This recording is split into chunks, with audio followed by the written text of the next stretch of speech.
আলহামদুলিল্লাহ। আল্লাহ পাকের দরবারে লাখো কোটি শুকর ও সুজুদ যে মহান রব্বুল আলামিন আমাকে আপনাকে সুস্থ অবস্থায় সুস্থ শরীরে আল্লাহ তাআলার ঘর মসজিদে আল্লাহ তাআলার মহান হুকুম সালাতুল জুমআর নামাজ আদায় করার লক্ষ্যে আগে বাগে আসার এবং বসার তৌফিক দান করেছেন। দু চারটি কথা বলার এবং শোনার মতো তৌফিক দান করেছেন। এজন্য মহান মনিবের দরবারে মন প্রাণ উজাড় করে কালিমাতুশ শুকরিয়া আদায় করে পড়ি আলহামদুলিল্লাহ।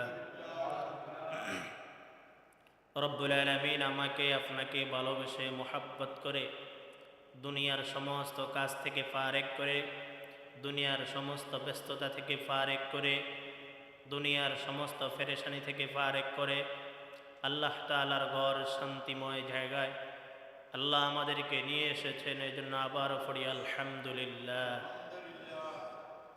রব্বুল আলামিন চাইলে আমাকে আপনাকে কোনো না কোনো ব্যস্ততার মাঝে ফালায়া আল্লাহ তাআলা আমাদেরকে মসজিদ থেকে দূরে সরায়া রাখতে পারতেন, কিন্তু আল্লাহ আমাদেরকে তা না করিয়া তার দয়া এবং মায়া রহম দিয়ে আমাদেরকে তার ঘর মসজিদে নিয়ে এসেছেন।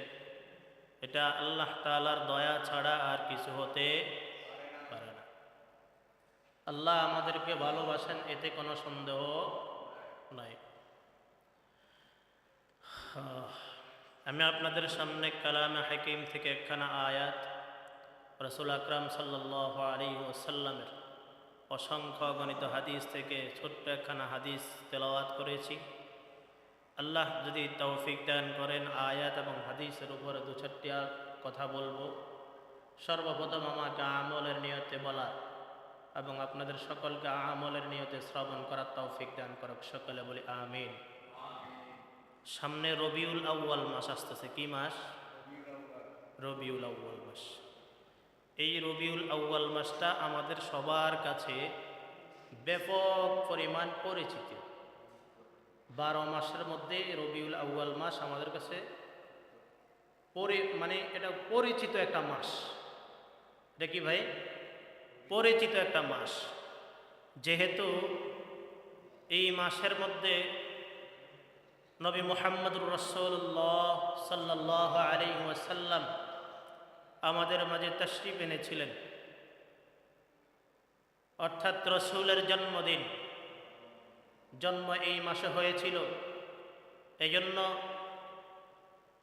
আবার রসূল আকরাম সাল্লাল্লাহু আলাইহি ওয়াসাল্লাম ইন্তেকাল করেছেন তাও এই মাসে।